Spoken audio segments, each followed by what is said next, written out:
I'm Jeff Raymond, and today we're going to be cooking some pork tenderloin. Okay, we've got our tenderloins now, and I did remove that little silver skin that's on them. Some people don't, I always do. Really good rub, this ancho chili and coffee rub. And it really don't take a ton of seasoning. You don't have to over season it with this one. So yeah, as you can see, I'm just going to lightly season these. A little bit on the sides. Okay, we got our grill to temp with the convector in. What I'm going to do though is you can actually, with this new spray Big Green Egg has, it's a non-stick grill spray, but you can also spray it on a hot cooking grid. So I'm going to spray this real quick just so our tenderloins, I don't like for the tenderloins to stick, so we'll just spray it just a little bit. I'm going to set it back in there. Then we're going to take our tenderloins and we're going to put them on. And what I like to do is I like to let them cook for about 30 to 35 minutes. We've got our tenderloins on.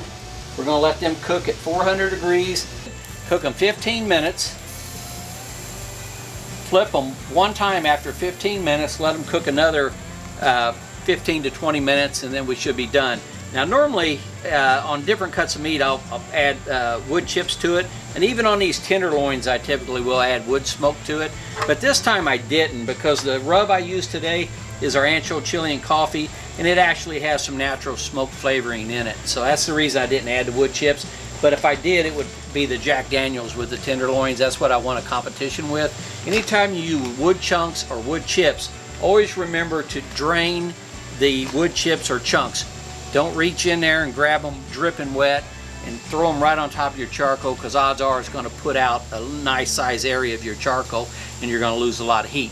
So just remember to set them in a strainer or set them off to the side. Then once they drain for 10-15 minutes or so, then put them on top of your charcoal. And on wood chips, you want to sprinkle them on. You don't want to dump them in piles because they actually give a different flavor than blocks of wood. I typically like to use the blocks of wood that Big Green Egg has, but I do use the wood chips on smaller cuts of meat. Okay, we've had our tenderloins on now for a total of about 30 minutes. We're going to take these off.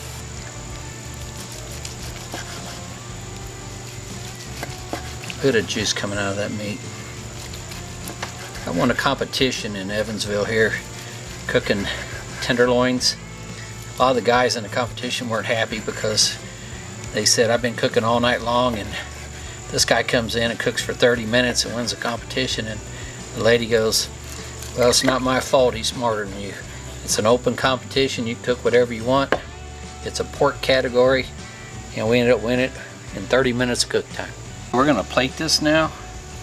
We're going to set them here, and I'm going to stagger them a little bit, kind of spread them apart and lay them back for a better presentation. Okay, now what we're going to do is we're going to take a little bit of this Kentucky bourbon glaze. I'm going to give it a little shake. And then we're going to drizzle it on. We don't want to overpower it. We want people to actually taste the tenderness and the juice in the meat.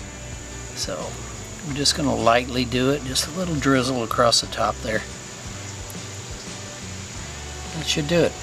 This is a very simple recipe. I think you'll really like it. Try it, see what you think, and let us know.